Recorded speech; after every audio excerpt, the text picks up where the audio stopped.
Let me take the opportunity to introduce our very magnificent, experienced and wise panelists. We have Dr. S.M. Gupta. He has seen ages grow from 500 people to 50,000 people. He's managed to enhance and improve retention of employees from an average life of 1 year to 3 years. We have Soma Pandey. She's done a fantastic job in her role and in her multiple roles. And we have Kalpak Huda, who heads HR for Cytel, the French company. SM Gupta now, of course, is a global CHRO both for Cytel, both for StarTech and Aegis, as the two have merged. And now they have presence in 13 countries. And Soma has been managing First Source, which I think needs no introduction. First Source was one of the initial players in the space in India. Initial, I would say, Indian player in the BPO space, and has been able to ride the rough and the fair weather. And all three people in the panel have been able to create a people ecosystem that has helped their respective companies to ride the rough weather and the fair weather equally well. And this really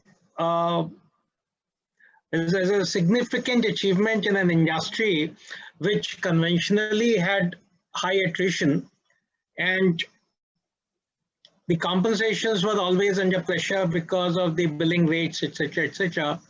But given the efficiency drive, etc., that they've done, they've been able to manage good career growth, etc., for people. With this, we would get started with our conversation, and I would thank all the attendees who've taken time out of their busy schedule and decided to listen to us. Thank you very much. Thanks a lot. And a big clap and applause for all the attendees. And with that, I would request the attendees that you can keep popping in your questions while we will have our Q&A session at the end. But we would want to talk about what you want to listen rather than what we think we want to tell you.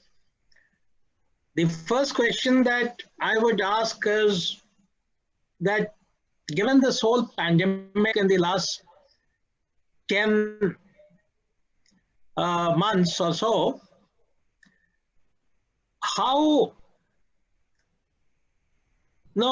did your companies and how did you manage to make sure that you not just survived, but you actually thrived in these last 10 months? While a lot of BPOs face problems, your organizations only grew from strength to strength. So what is that you did differently? So maybe SM, can we start with you? Absolutely.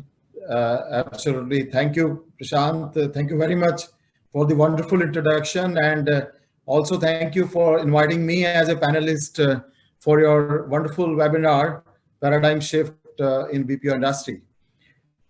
So ladies and gentlemen, good afternoon. We all know that the current pandemic took us all by surprise. And having said that, but any crisis that comes with its own set of opportunities and learnings, and so did COVID. And at StarTech, we had three significant learnings. The first is work at home.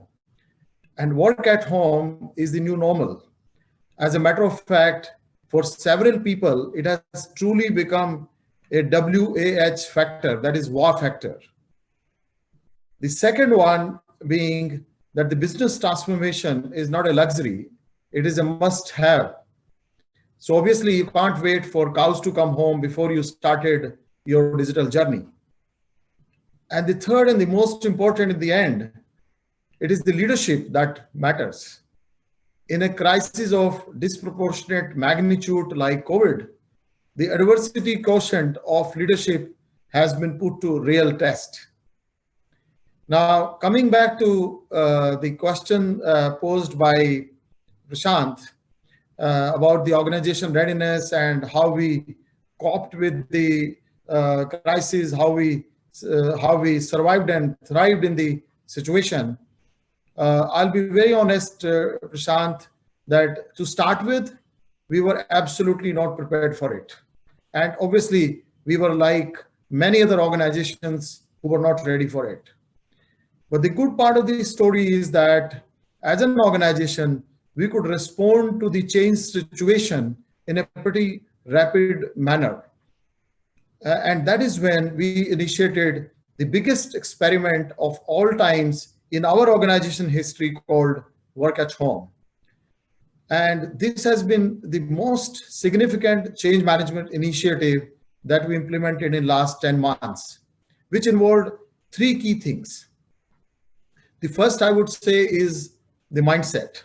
And when I talk of mindset, I talk of mindset of all the stakeholders, right from government to employees, to clients, to shareholders. We all know that call centers were not allowed to operate from home before the pandemic. But what government did was they came up with the policy of allowing call center operations from home. So which facilitated and enabled us to put a very quick work at home solution. And the second important part of mindset is the employee's mindset. See, employees had classically been working in a brick and mortar model, typically commuting from home to the workplaces and going back. And the whole process, the entire day comprised of probably 10 or 12 hours every day. In a metro, it could even go higher. So therefore, we had to prepare all our employees to work at home. And the third important part is the client, because clients themselves were awestruck by the intensity of the pandemic. And therefore, they were in a way compelled to change in the ways they work. So obviously, they also thought it prudent to allow us to work from home. The second important part, apart from the mindset that we worked on, was the org systems and HR policies. So we did a complete redesign of the org systems and the HR policies. In fact, in our policy manual, we never had a work at home policy. So for the first time, we introduced work at home policy comprising of all the toll gates, comprising of all the protocols, etc., etc. And we also put new IT security protocols. While we shipped machines to employees' homes, the new employees were persuaded to bring with them their own devices. The third and most important part of the change management was virtual hiring and training from HR perspective. So all the key HR processes across the employee life cycle were made virtual, be it virtual talent acquisition that is relying heavily on video testing, assessment testing, video interviewing, and virtual solutions, virtual onboarding, and virtual engagement. I mean, all the key elements of employee life cycle were converted from a brick and mortar model to virtual model. Now, these were three key changes that we implemented in our organization. And of course, some of these changes definitely are likely to continue as we move forward. For instance, this hybrid work model. I mean, I believe that the future of work lies in hybrid work environments, and certainly it's a win-win for both the company and the employees. So even in StarTech, we had almost 55% of our workforce working remotely with complete information security protocols in place to protect customer information and AI-based applications that are deployed for real-time tracking of performance of employees. So that's going to continue. The percentage of people the percentage of people working at home may not really be 50% or may not continue to be 50% or 55%, but it is definitely going to be some percentage which is going to be significant. The second important thing that is permanent is, I think, the agility and responsiveness. So what I believe is that if BPO companies cannot meet the changing conditions and needs of their clients, the clients may probably turn elsewhere, because unlike a manufacturing organization or unlike any other service sector organizations, BPOs are very heavily dependent on client expectations. Therefore, agility, responsiveness, resilience, and getting future ready is a must for survival in times to come. And the third and very important thing, which I said in the beginning, is the digital adoption. While digital adoptions and digital platforms have been at the center of business process outsourcing since its origin, what needs to be done now is to increase the penetration, be it shaping the relationships or scaling the businesses, predicting behaviors, or augmenting customer experiences. I think digital offering or digital adoption has become a key at every level. So therefore, these are some of the things that are going to continue even in times to come, COVID or no COVID. Prashant. This is fantastic input, Sam. Soma, would you like to shed some light on what you've done at FirstSource to not just survive, but thrive in the last 10 months? And how would that change things going forward? Thank you, Prashant, and very delighted to be here, and good afternoon to everybody who has joined. I think SM covered a lot of the points that even we have been grappling with and surviving. So I won't go into the whole concept of how we shipped equipment to people and how they were trained to be more independent and start operating from home, how we had to change some policies to support people who did not have the infrastructure at home to acquire broadband and start to work. I will focus more on the slightly human element of it. I think what COVID did is bring wellness to the fore, not just physical wellness and well-being, but also things like mindfulness and the stress that employees are going through when they are working at home, how they are coping with multiple responsibilities at home, and also the constant pressure of BPO. As most people would know, BPO might be one of the most stressful jobs, especially call center work, because you're constantly engaging with other human beings who are not very happy usually when they call a call center. So especially on the call center side, that stress is high, and then having to do it at home where there might be other interruptions and other things to take care of. So teaching the team leaders, managers, and leaders to be more sensitive. And I won't say we had to teach them, but we had to enable them because they themselves were sensing what is happening. So I think that part of well-being is very important, and I expect that it will continue to stay. We will continue to see our people as complete human beings and not just someone who come and does the work. I think that was brought to the fore. The second thing that was thrown into stark relief was our ability to communicate and create trust with people. There was panic, no doubt, because initially, we said earlier, the regulation did not allow us to work from home. Secondly, clients were not comfortable that their customers' data would be visible in a non-protected environment, that people would be in places where the quality of work may not work. So convincing the clients and getting the work back Clients themselves faced reduced volumes, reduced businesses. For example, if you were serving an airline or a hotel industry, you faced those kind of dips in volume. So there was a lot of fear amongst our people on whether they will lose their job, whether they will get their salary, whether there will be salary freezes, what will happen.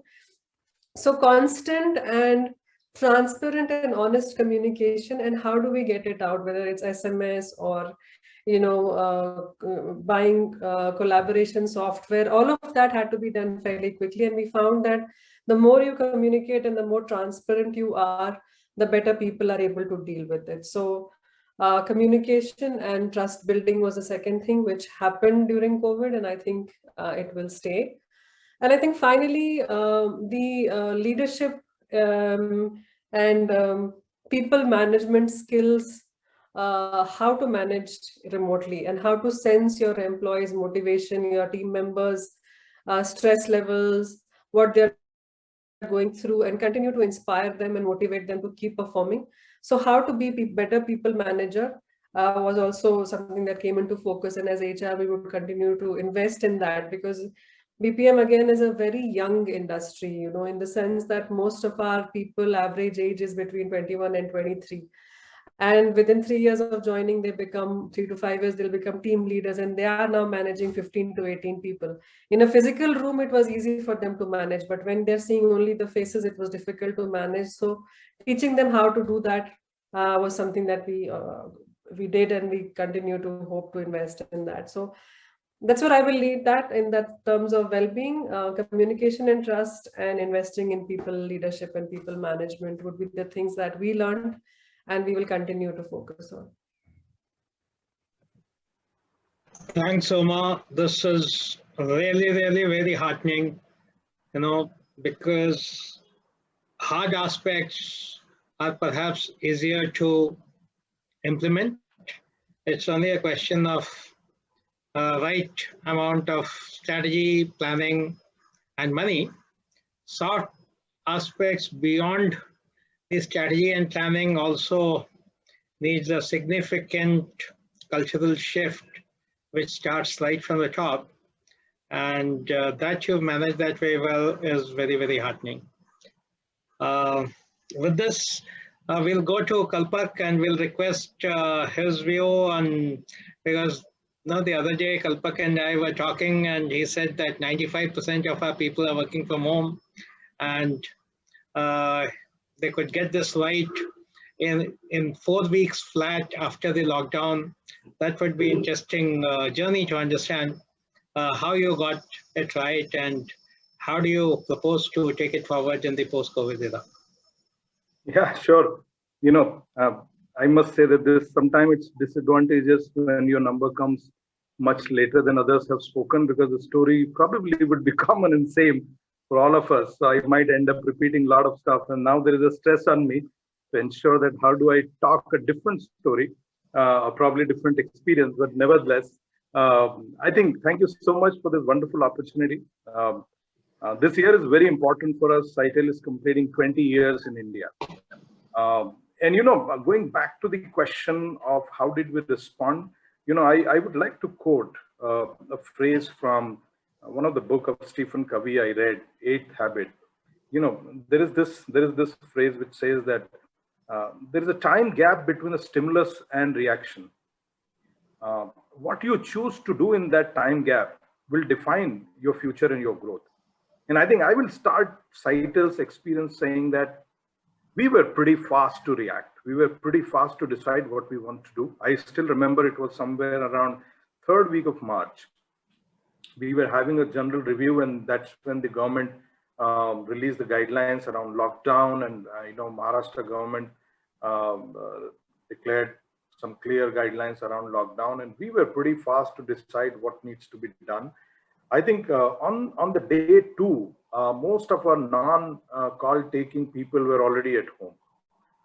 Citel India has a significant headcount of our global shared services that support our global organization in analytics, IT, central workforce. And it was easy for us to move them working from home, because otherwise also a lot of them were comfortable doing the work from home. The challenge was, how do we move call taking agents going home?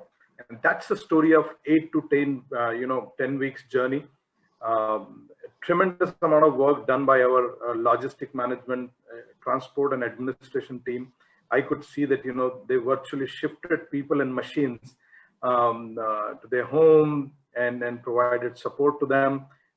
Logistics supply, we supplied internet devices to people. I mean, there were some of our associates who did not have, internet connections at home. And then our first focus was to ensure employee safety. Second focus was continuity of the business. And I'm proud to say that the Cytel India leadership was effective and fast enough to ensure that by 8th or 9th week, we were almost 87% people productive from home. And you would be surprised that, around 10th week, when we measured our effectiveness, productivity, and efficiency, we were probably doing better than what we would have done in brick and mortar. The second piece is, we interacted with parents, we interacted with family members, and, the view that we heard from family members that, Cytel has done really something extraordinary by just not only keeping employment for our kids or our family members, making them safe, keeping them at home, not asking them to come to work. There were a lot of, almost, I remember, over 100, 200 associates who were not in a position to work from home for various reasons. And we just kept them on roll. So, I mean, one of the important call out that I would make is, during this period, Cytel did not ask a single employee to leave. We tried and find out deploying people into the roles that they could do differently. Second piece is, while we talked through about how did we enable it, I think there is a good amount of churn that has happened in some of our existing practices. Our hiring team, our training team have done some extraordinary work. I mean, like SM said earlier, work from home from a contact center point of view was never a practice in India. For all of us, it was a shock. But I think we reacted to the shock, we adopted that situation, and now that has become a practice for us.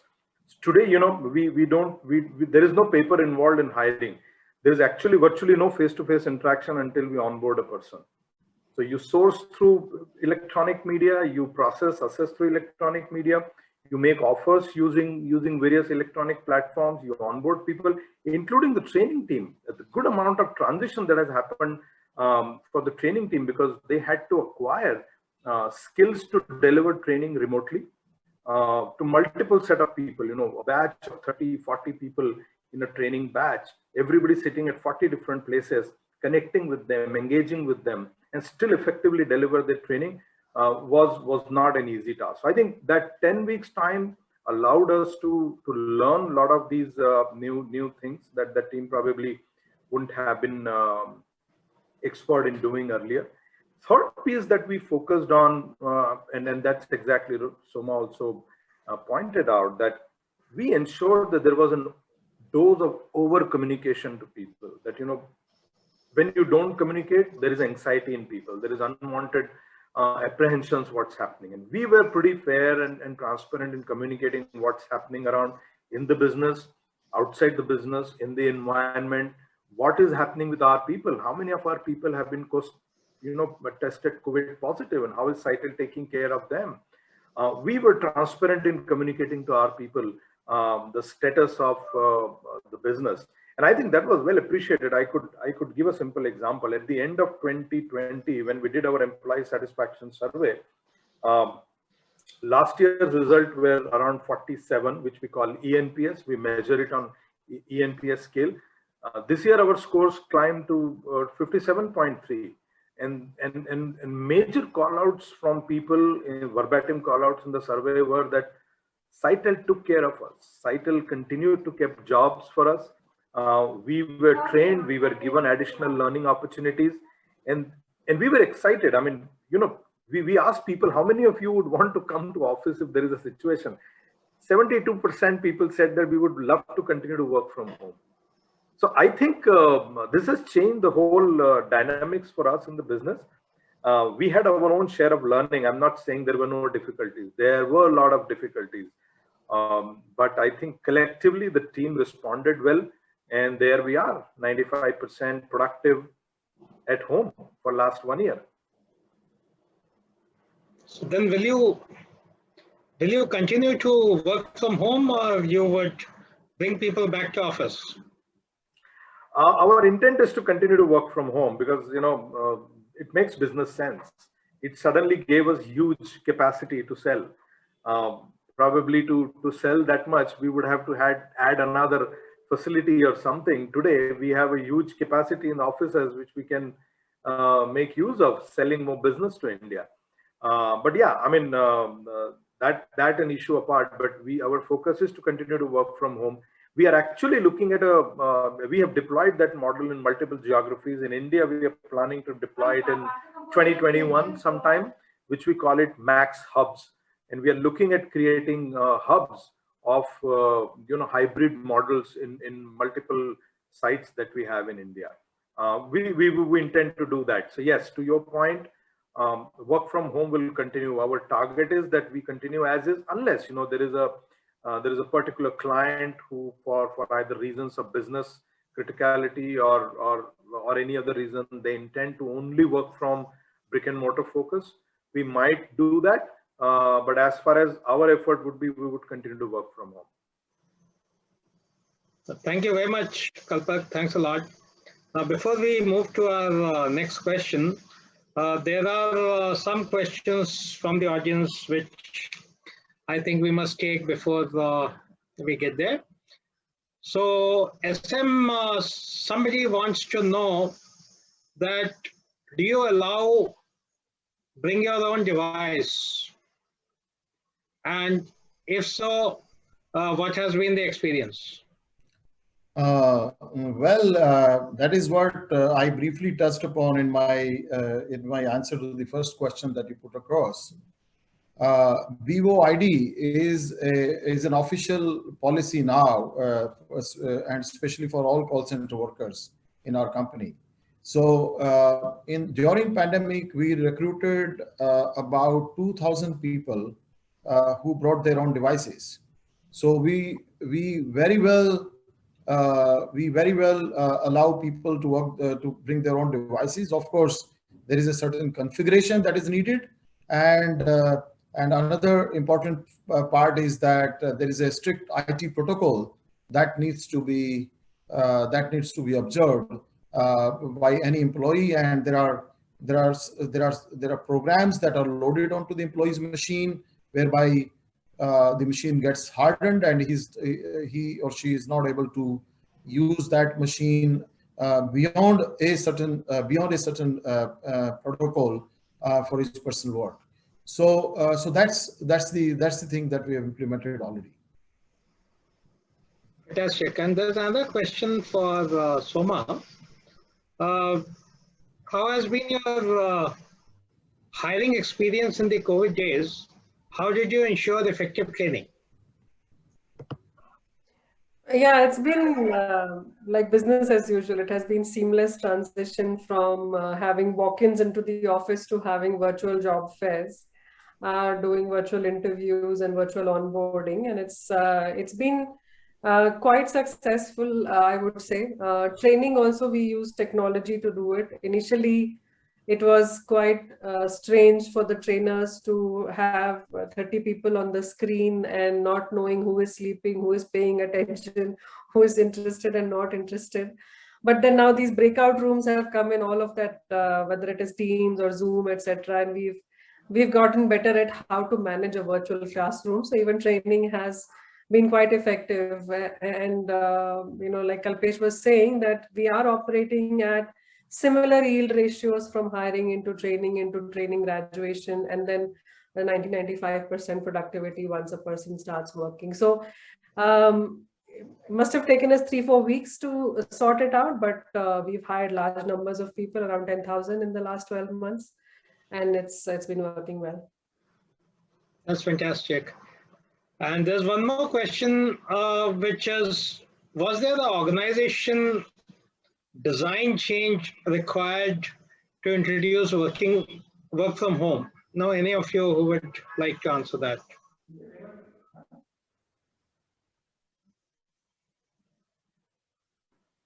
I don't think so, that there was a design change, because you only have changed the method of delivery or place of delivery. Every other mechanism in the organization remains same. You know, your own same cadence of your productivity reviews, same cadence of your employee engagement activities.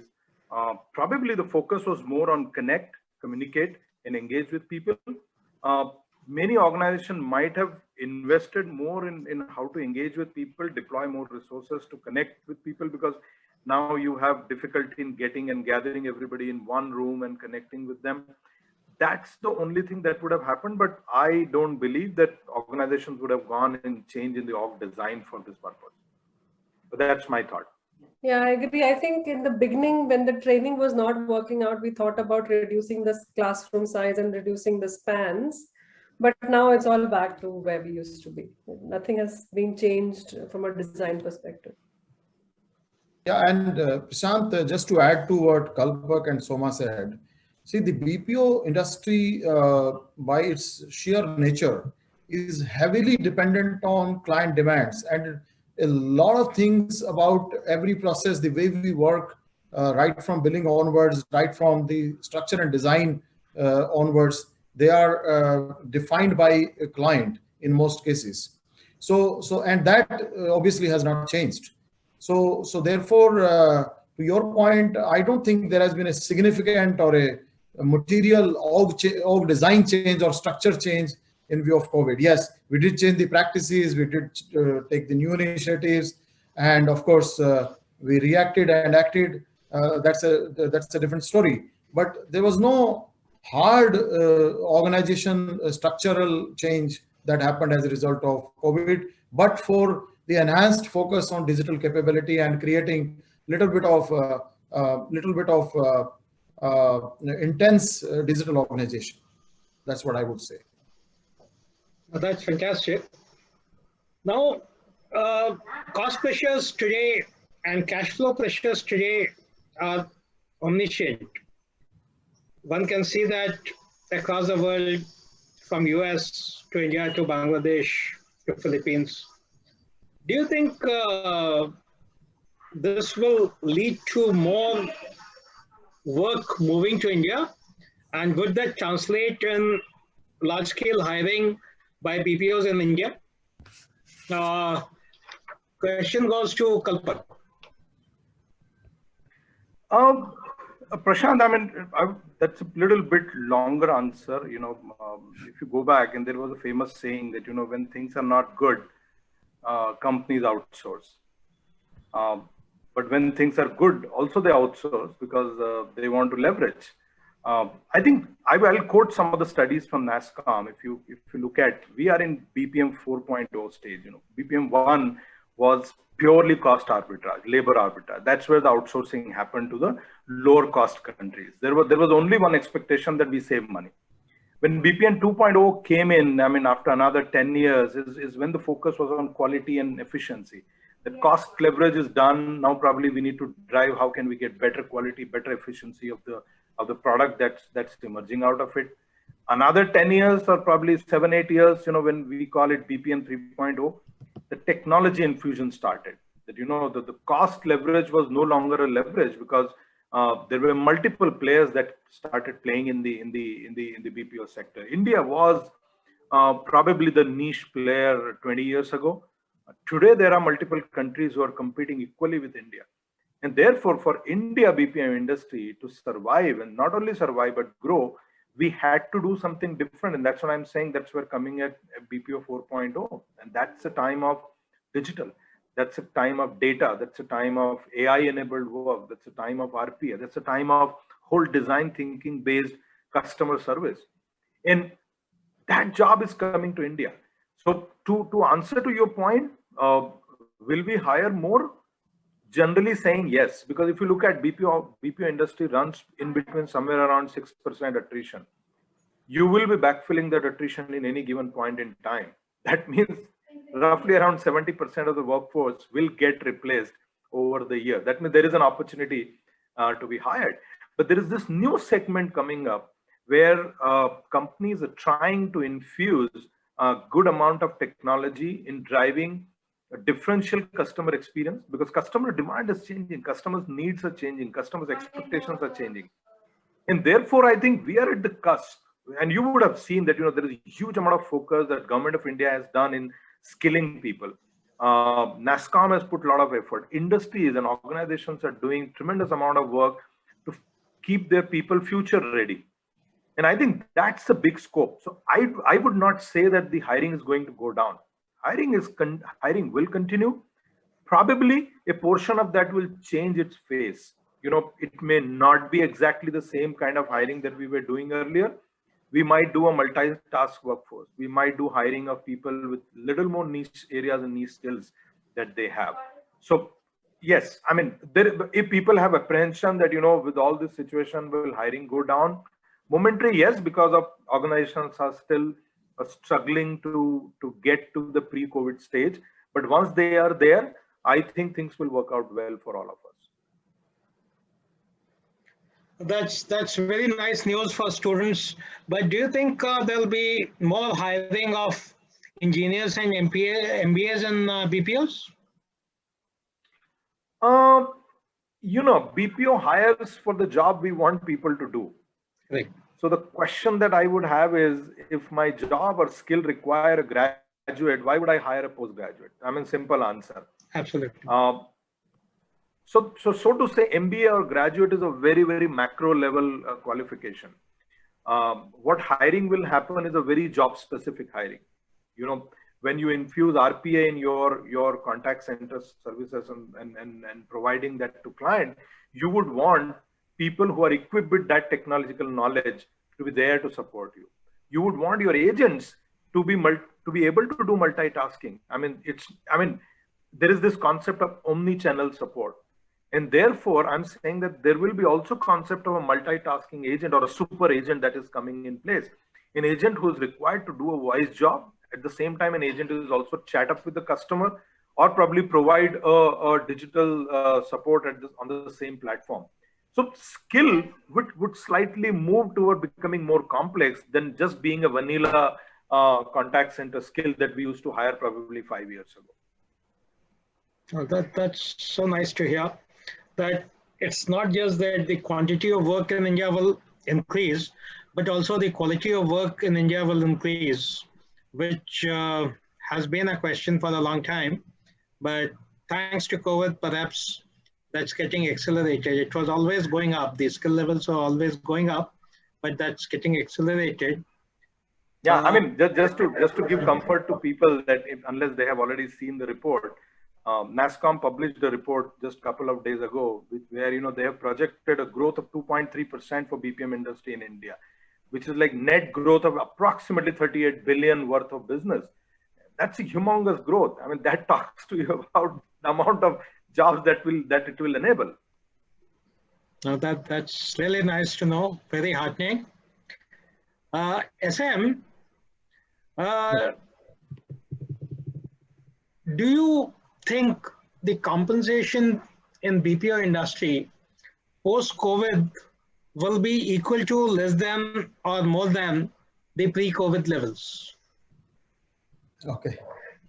So that's an interesting question. And Prashant, you would know that industries which are significantly impacted or adversely impacted, I would say, by COVID-19 crisis, such as aviation, hospitality, travel, tourism, automotive. I mean, they had to definitely take some tough decisions, such as executive pay cuts, bonus pay deferrals, and cancellation of salary increases, etc. Likewise, in other moderately impacted sectors such as media, FMCG, energy, construction, engineering, and retail, a mix of cost-saving measures, including pay cuts, have been adopted by various organizations. Now, fortunately, and this I would probably say on behalf of the entire BPO industry, I mean, I have not had any knowledge that any of the BPO industry has gone for pay cuts, especially the fixed compensation cuts, unlike several other sectors that have done in this pandemic. In our organization, the compensation levels have remained same. as they were pre-COVID level. And as a matter of fact, we just concluded our organization-wide merit increase exercise effective January 1. So we are, I mean, for us, it's all about the talent. It's all about meeting customer requirements. And as long as our billing rates do not change from client ends, I mean, as long as they don't go down, there is no reason for us to introduce any pay cut fundamentally. That's one. However, what I see coming as a result of work at home model in general is that we had something known as region-based or location-based pay differentials. I mean, that may diminish over time. I mean, you know, in this century, big urban cities have been the engines of growth for various countries. And most of the big high-tech companies have been located historically in these big cities. So as a result of that, what has happened is that there has been an increase in demand for everything in big cities. I mean, especially housing, and which this has played its own part in pushing salaries in these cities northwards. Especially if you talk of India, I mean, talking about NCR, talking about Mumbai, talking about Chennai, talking about Hyderabad, Bangalore, etc. That's what has happened. But COVID pandemic started a reverse migration, as we see, with many people leaving the cities and making a return to their homes in smaller towns. And with this significant proportion of people expected to continue working remotely even after COVID, I think region or location-based pay differentials will become less significant. I won't say they will eliminate completely, but they will definitely impact the compensation scales in metros and probably big cities. Now, another important factor in compensation, probably in post-COVID situation, would be niche digital skills. I mean, digital skills have always been in demand historically for past several years. But with COVID setting in, I think the niche digital skills are going to be in higher demand going forward.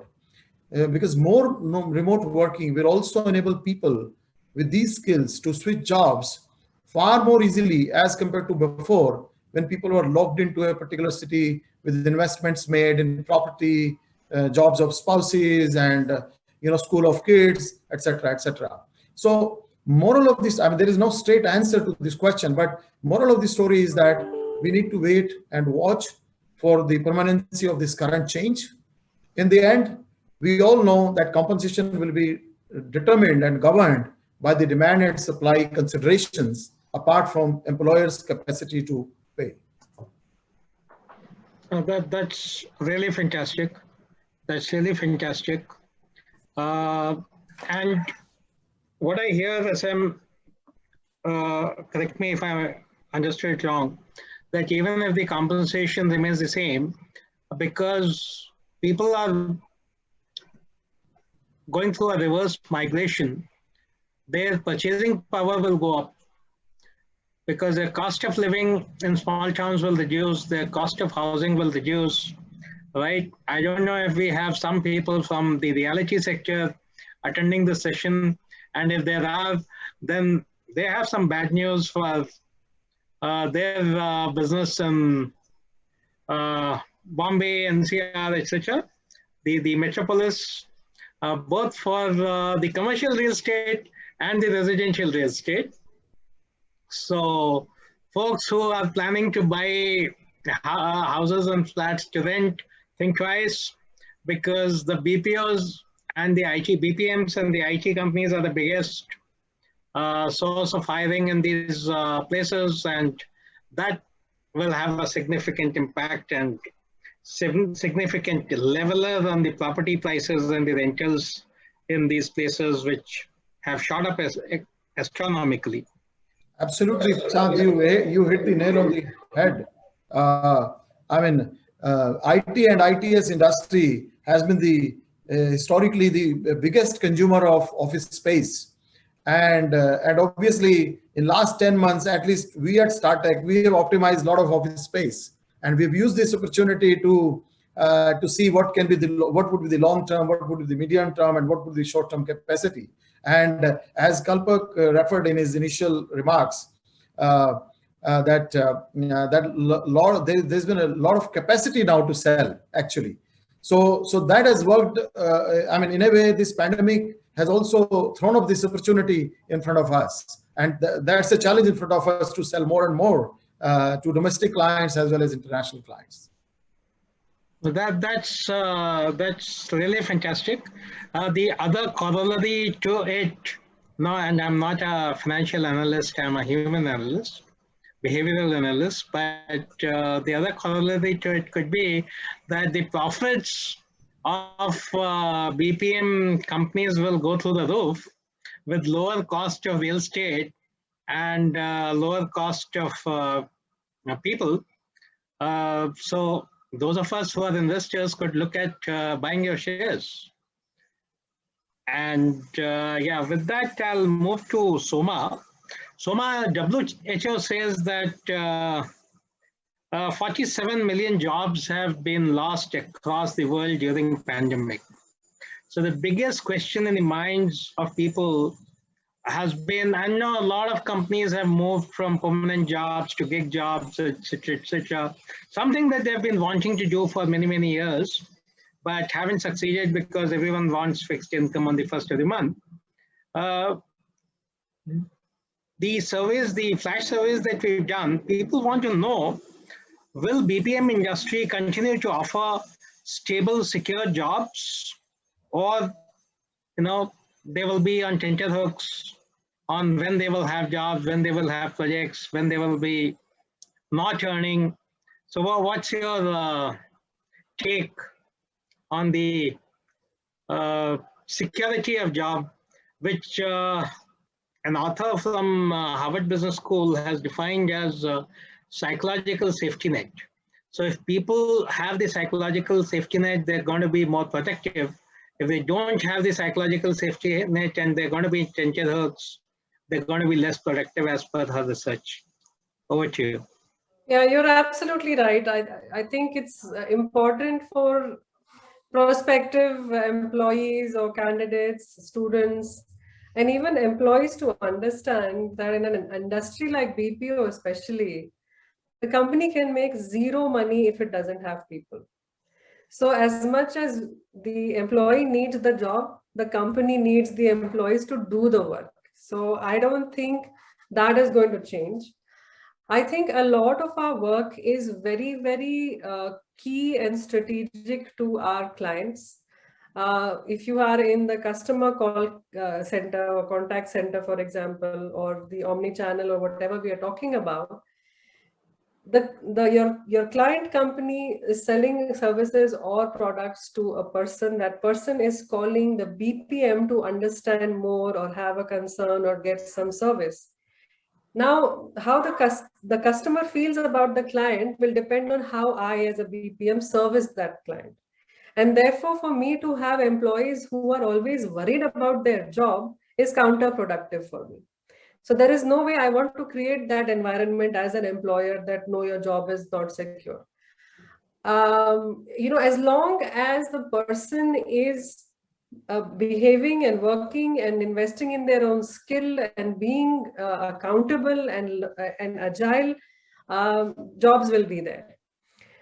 Gig economy, I know it's quite the buzzword and I'm all for it, but I do feel that we should think about it in a very logical sense. There are some things that can be done in a gig. There are some things that cannot be done in a gig. There are some things that are core to a company for which you need permanent employees who are well-trained, who are well indoctrinated into your own culture, and they speak that same language which you want to convey to the world, right? So will there be secure jobs? Absolutely, there will be secure jobs. Will gig economy come? Yes, it will also come. But those will be jobs which possibly are more fungible and can be, the same skill can be used by different companies in a more easier manner. So maybe professional jobs like law or finance or HR or marketing, things like that. But the core competency of BPM is the work that we do in terms of either customer care or data or whatever it is that we are doing. Of course, automation is coming in a big way. So employees owe it to themselves to learn how to work with technology and get more digital savvy. So build your skills, but jobs will be there. And just to quote the NASSCOM report that Kalpak mentioned earlier, that while 4.7 million jobs have been lost around the world, in Indian IT sector, ITS sector, 140,000 jobs have been added during the pandemic. So we are in a good place as far as the BPM is concerned. Of course, we need good people. So as long as you are doing the right thing, you will have a job. That's my optimistic view of life.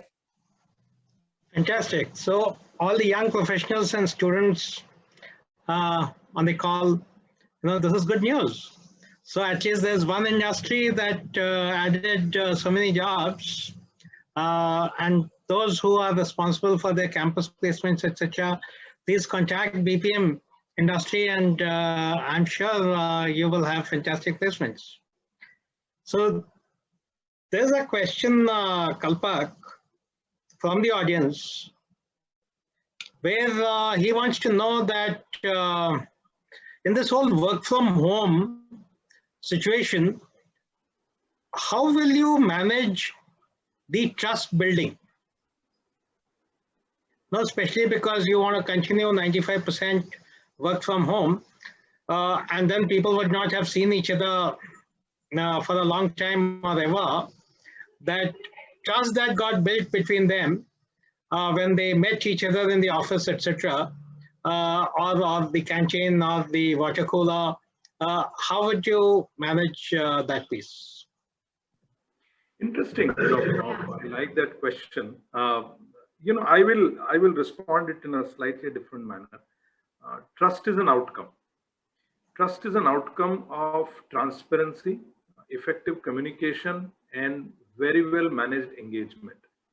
If your people are not informed well, if you're not transparent with your people, whether you are in workplace, in a boardroom, or in a discussion room, or you're at home, you will never be able to build trust with your associate.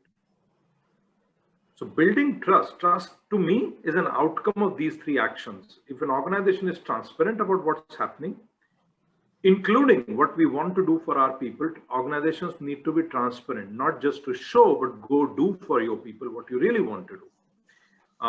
Second is communication. Continue to keep your channel of communications open. Keep people updated. There are virtual platforms that organizations have created where updates are shared, e-cards and posters are shared, company updates, global updates, scenarios are shared. It is just that people are not at the office, but we have created a near office environment on their desktop at their home. Plus, the third portion is we have, and I'm just giving a title example, but that could be relevant to anybody.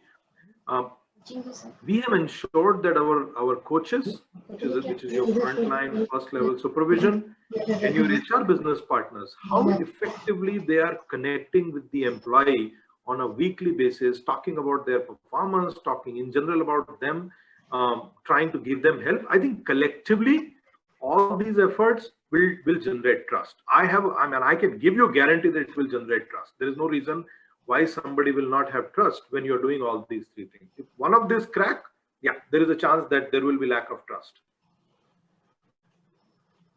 That's really nice. That's really nice. Now we have a question from Pankaj Piparia, a stalwart in the area of digital HR for the last 2 decades, and he wants to know, how do you propose to manage remote onboarding, PMS, and continuous listening? So I think onboarding, a lot of it has already got answered. So no PMS and continuous listening, while the industry is on cash conserve, and which HR areas you invested and why? So who would like to take that question? SM, you want to go? Please go. So that's a very good question, by the way, and that's what I briefly touched about the whole digital initiative in HR. In fact, very recently we are going in for a full blown HR ERP for our organization worldwide, and that's been the outcome of our digital initiatives. And as we speak, the full blown implementation is happening, basically. So pandemic. I mean, earlier also we felt the need, but pandemic probably necessitated it faster than before. And as far as the performance management is concerned, I mean, performance management ultimately, is an outcome of the goal setting. First, I think you have to set very, very clear goals for the people. And if you have the goals very, very clearly set for people, they follow the SMART criteria, and they have been communicated appropriately, they have been signed off by the employees, and thereafter you are engaging people, then I don't think managing their performance is going to be such a bigger task. So the most often than not, what I have seen is that the organizations fail to set clear targets, and that is how they are not able to manage the performance, basically. So your half the job is done when you are setting clear targets for all your people, and more especially in the remote environment when you are working at home. And obviously, you have to, once you set the targets, you have to monitor them, you have to measure them, because what does not get measured doesn't get achieved. We all know that. I think that's a short answer to the long question. Thank you very much. Thanks a lot. Soma, there's another question for you. Has there been any change in diversity hiring trend during pandemic compared to pre-COVID?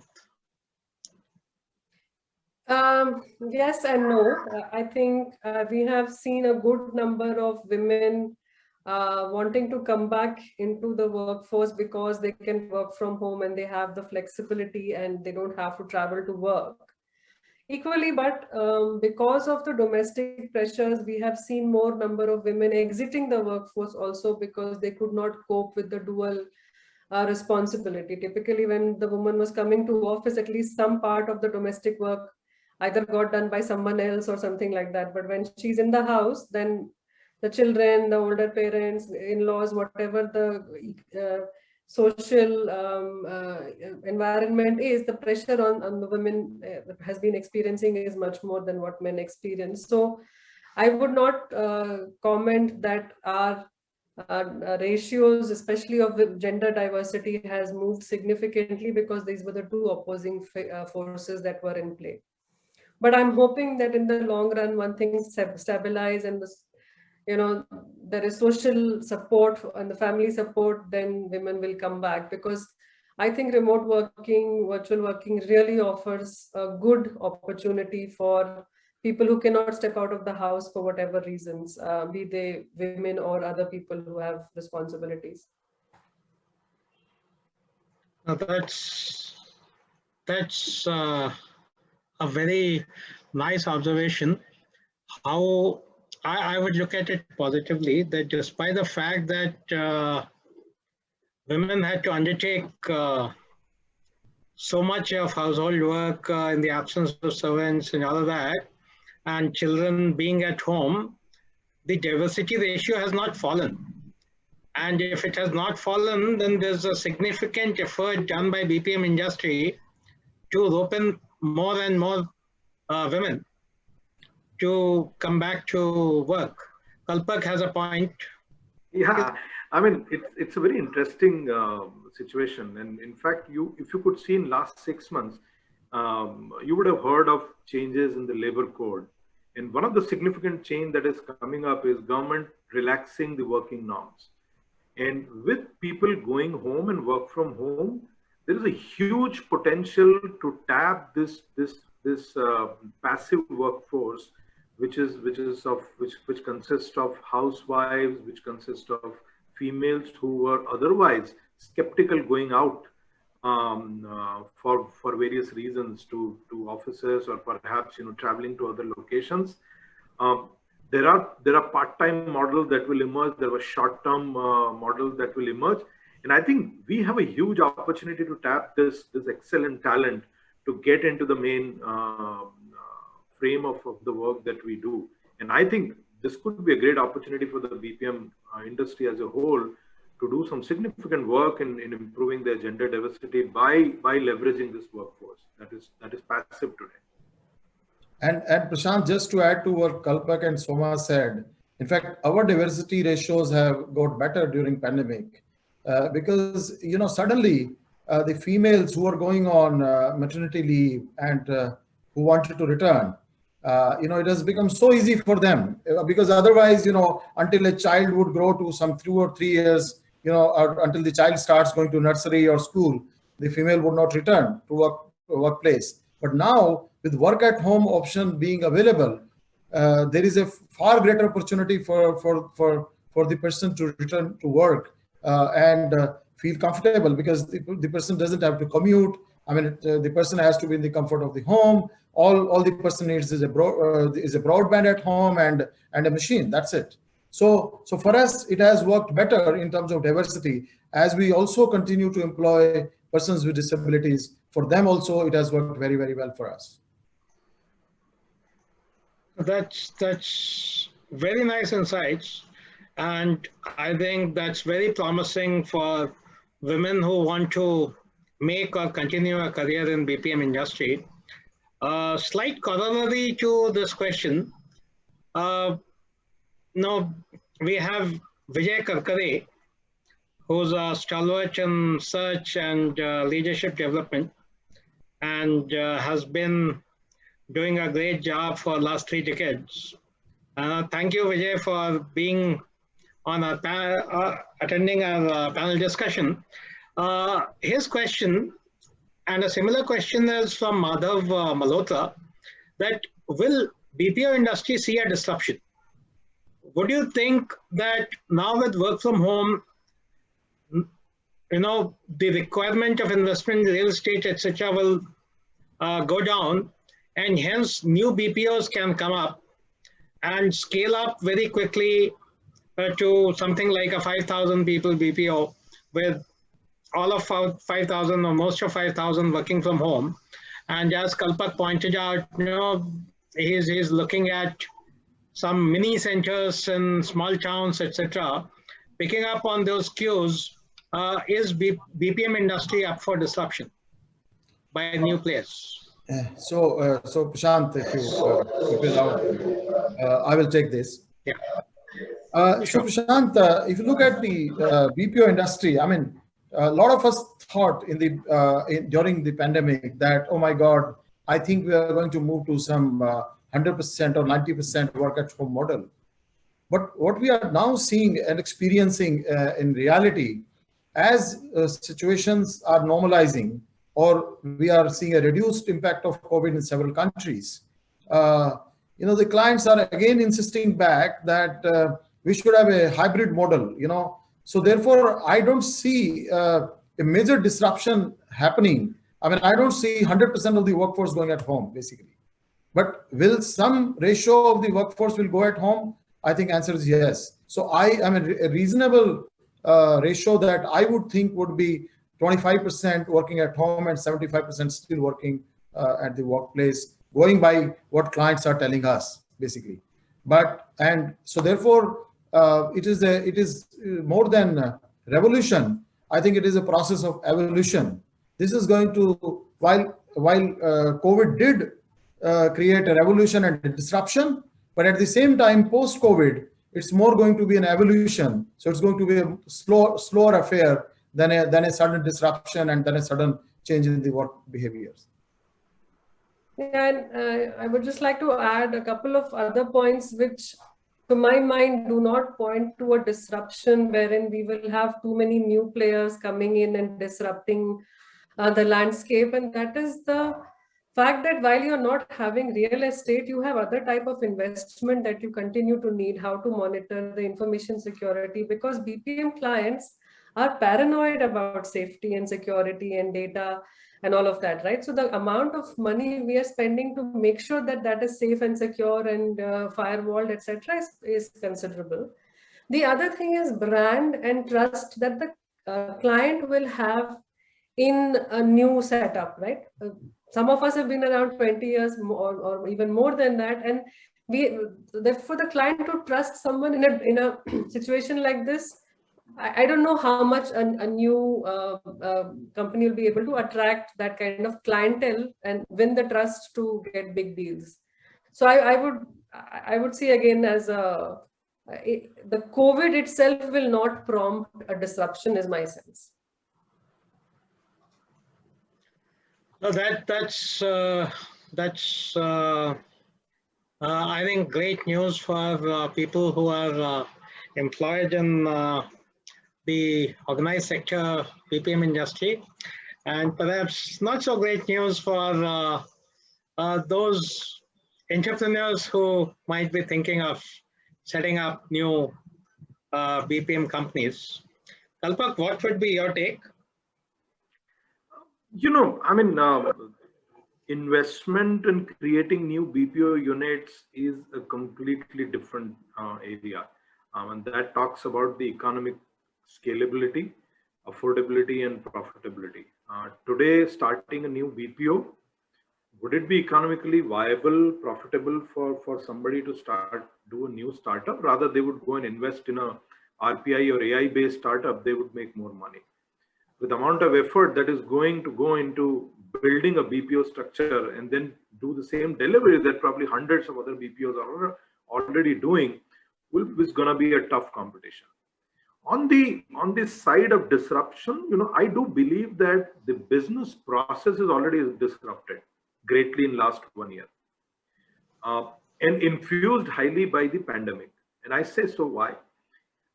With the pandemic, it's sure that our clients have also suffered. Their business is also impacted. To continue to have their business run effectively, they fell back on their providers and their partners to drive better value. How can you deliver better with probably the same cost for me right now, because I'm also struggling? So can you help me? So there was this ecosystem that got developed, which led to most of the BPOs fine-tune their business service model. So digital came in place, a lot of technology infusion has come in place. So the question that will come up is, the way we were offering or providing customer support to the client's customer 2 years ago, will that remain as is? Partially yes, but partially it's going to change. Speech analytics is coming heavily into the BPO space. Those who are very close to BPO market, they would know that there is something called, there are call monitoring specialists whom we call quality experts, who listen to the sample calls, decipher the information and share feedback with the agents about call quality and where did they go wrong. Now there is this new technology called speech analytics, which is doing that job for you. And not on sample, it's doing on 100% of the calls that are taken. So that has completely disrupted the way the whole QA framework used to work in the industry. So that role is completely moved or marginalized by the better, effective, and holistic support from speech analytics. And there are a lot of things like that which are coming in. So there is already a disruption. The question is, can we ride on this disruption? Is an opportunity. So I would request panelists to answer the question which is asked by Pankaj. There is a question which is there any business strain in the BPO industry due to increase of chatbots and AI? So Pankaj, SM and Soma, if you allow me to answer that question. It is a question that was asked by many people, and when the advent of this whole concept of digital RPA, AI getting into the workforce, industry evolves, and I'm being very honest. It would be wrong for me to say that it won't have a disruption on the job market. It will, because let's go back 100 years ago. We were an agrarian society. People used to do all stuff at a very small level, and then this industrialization came in, machines came in, and that we started using for our agricultural use, and that the same noise was there at that point in time, that if tractor will be used on the farm, then what people will do.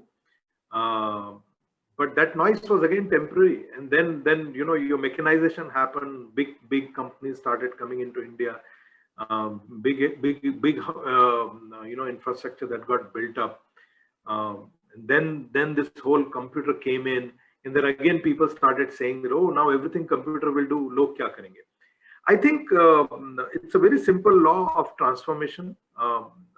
The work gets transformed from one hand to other hand. Work doesn't diminish. Someone will do that work. The question is to what extent the machines will do that work versus what extent that work will continue to remain in hands of people. Yes, some very, very transactional, tactical, voluminous work might get digitized, might get automated, but then you will have a new skill emerge to work on that automation. I gave an example of speech analytics that, now the bot or your AI or your RPA would do the call analysis, but you will still need analysts to analyze that data that the speech analytics will throw at you. So your erstwhile quality assurance or a call monitoring specialist role is evolved now, and it has gone to the next level.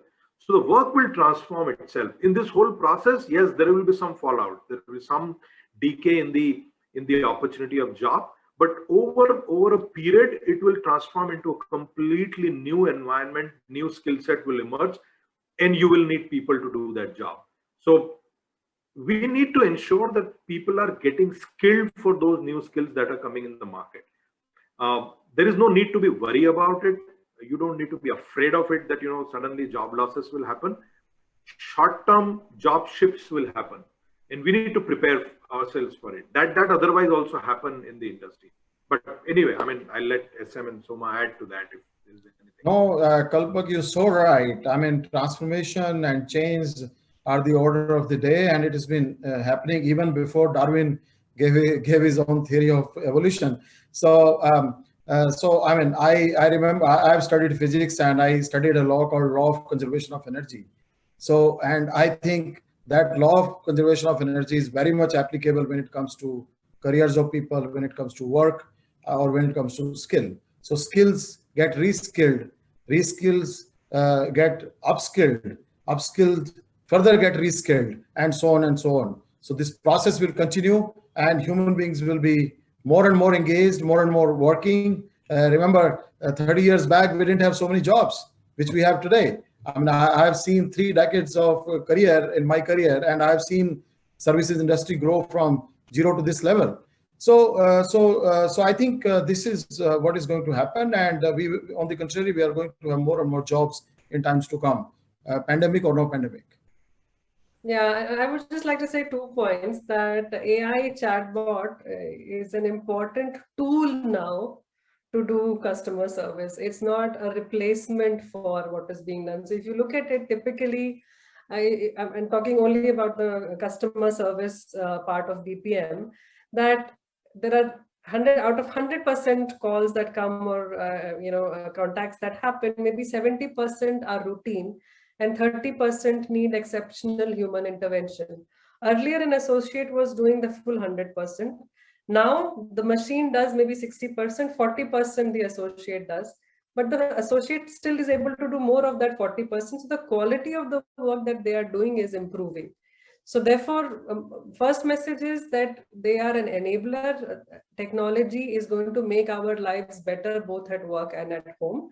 And 2 is, don't compete with the machine. Make yourself better and evolve into the next level of skills, so that you are not threatened by machines. Because yes, they will come more and more, and yes, they will be enablers, and there will always be need for human skills on top of that. There was a question from Shabni Banerjee. She's invested 2 decades of her life and work in employee engagement in companies with consulting firms like Gallup and Aon Hewitt, etc. And she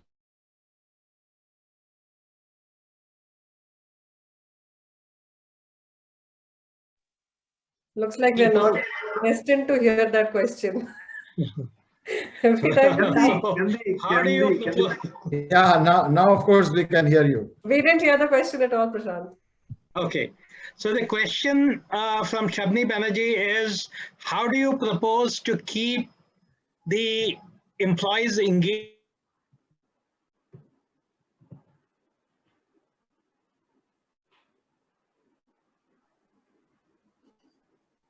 And the question is around virtual employee engagement. Yeah, maybe the person can type it in the chat window so that we can read and probably answer that. I tried seeing Okay, that I question, but I can couldn't find it. I can do that. How do you propose to keep the people working from home engaged?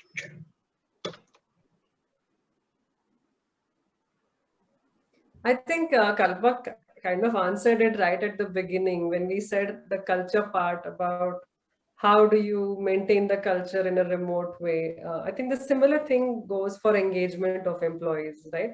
Whether they are working from an office or working from a home, the employee's expectation of how the employer should treat them for them to feel engaged remains the same. Give me good work, respect me, give me communication, let me know what's going on, do some, stuff for my health, for my well-being, for my happiness, do some fun activities.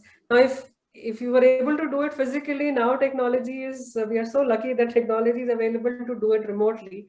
So I think to that extent, we will leverage technology. So instead of giving them a gift in the office, we will courier it to their houses, or instead of having real-time parties, we have it virtually, and they can bring their own coffee or a beverage of their choice to those parties at home.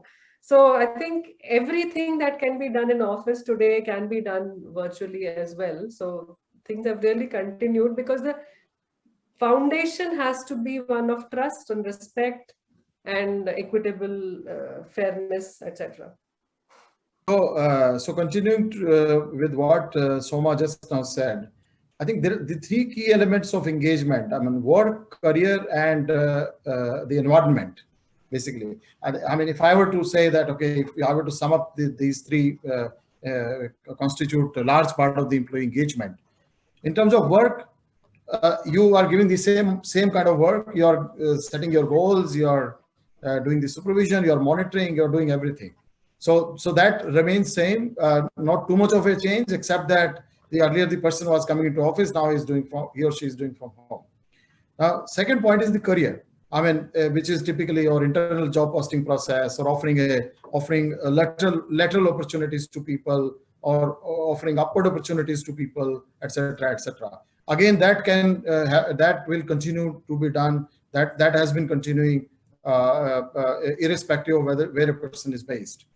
The third part is the key part is environment. And as Soma said that, okay, we were earlier doing it in office. I mean, we were doing some R&Rs, we were doing some town halls, etc., etc. And that is all what we've started doing now virtually.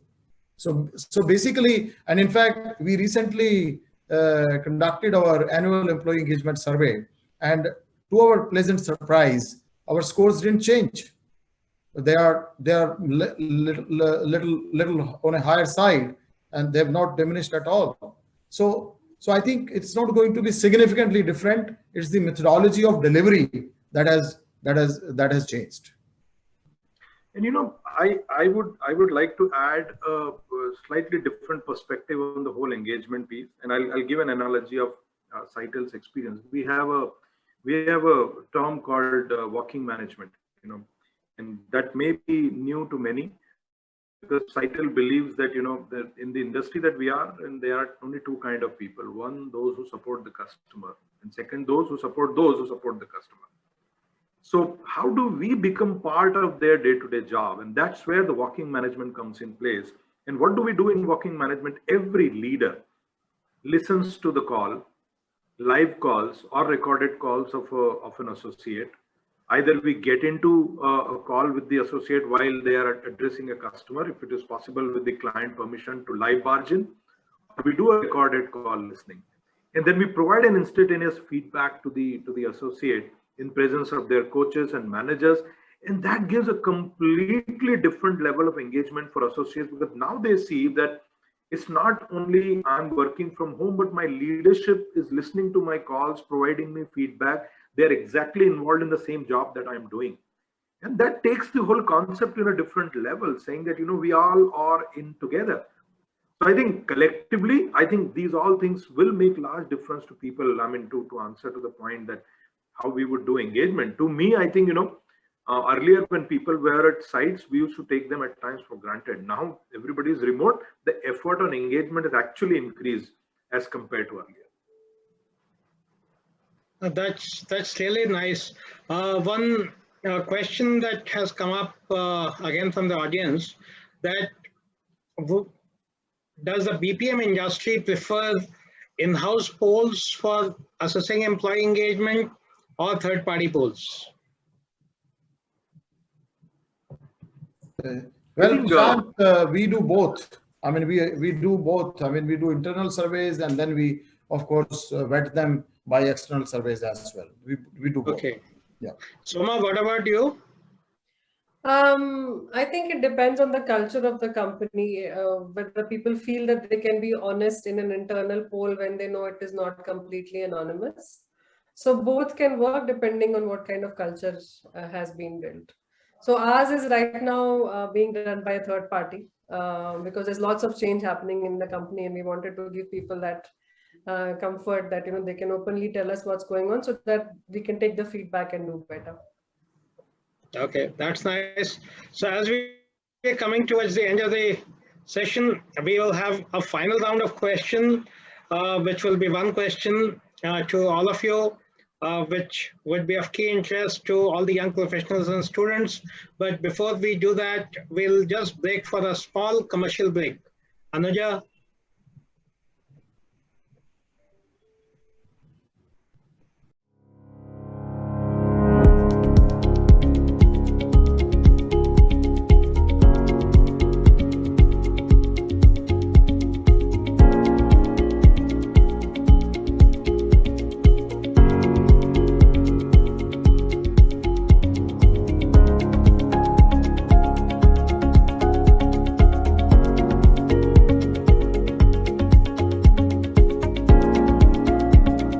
Okay, thank you for the patience. The last question is, what would be your advice to young and aspiring professionals? Yes, Kalpa. Sure. Very interesting point, and personally feel that we can contribute a lot to the generation. I think I picked up like 5 skills that I feel like people should invest in. Invest in the skills that will be needed now and next few years. Identify, be clear what you want to do, and then invest in that particular skill that will be needed today and probably next few years to come. Improve on your communication. And when I say communication, it's not only about spoken language, it's the overall communication. Develop learning agility. Today's time is to learn more and learn faster. The changes that we saw, or the time it took to change the industry probably 10 years ago, has considerably cut down to 1/10 with the pace the change happens today. And to cope up with that change, your learning agility has to be very high. Emotional intelligence. You will have remote workspaces, people, your manager or your team members may not be next to you. How are you effectively able to connect with them emotionally? Not only BPO, you may work anywhere. And the last part is adaptability. Changes will happen, new things will come up, business models will change. How agile and swift you are to adapt to the change. If people have these 5 things, I can guarantee you will not only survive, you will excel. Thank you very much. SM. Okay. So I would say that first, align your passions with the current market realities, sectors, and methodologies. Second, be flexible and agile, because that is what everybody is looking at. That's the key skill every employer is today looking at in you. Third, improve your social intelligence, because it's your attitude that will decide your altitude. Soma. Yeah, I'm the third now, so what should I say? You can add as much as you can. You have the last word, Soma. So I think two things only I will say. One is take accountability. Don't pass the buck. Be someone who is dependable. Don't look for ways to cover your backside or say it wasn't my fault or whatever. Take the ownership. So if people like people who deliver results and take ownership and bring that honesty to work. And second thing is there is no substitute for hard work. Whether you want to do part-time work, gig work, whatever, but work is an important part of our lives. It will continue to be because it pays for all the fun that we want to have. So be honest to that, work hard in whatever it is that you choose to do. I think those would stand by you for the entire length of your career. Work hard and be responsible. Thank you very much. Thanks a lot. With this, we will extend our gratitude to Kalpak, Soma, and SM for sparing their very valuable time and good 90 minutes on a working day out of their busy schedule. And we are also grateful to all the participants who've also spared time during a working day and working hours and attended this webinar. And I hope all of you have gained. And please feel free to send your questions because I know I couldn't take all the questions to us, and we shall forward it to the respective panelists to get you the answers to your questions. Thanks again. Thank you very much. Thank you. Thank you so much. Thank you. Thank you very much. Thank you. Bye. Bye.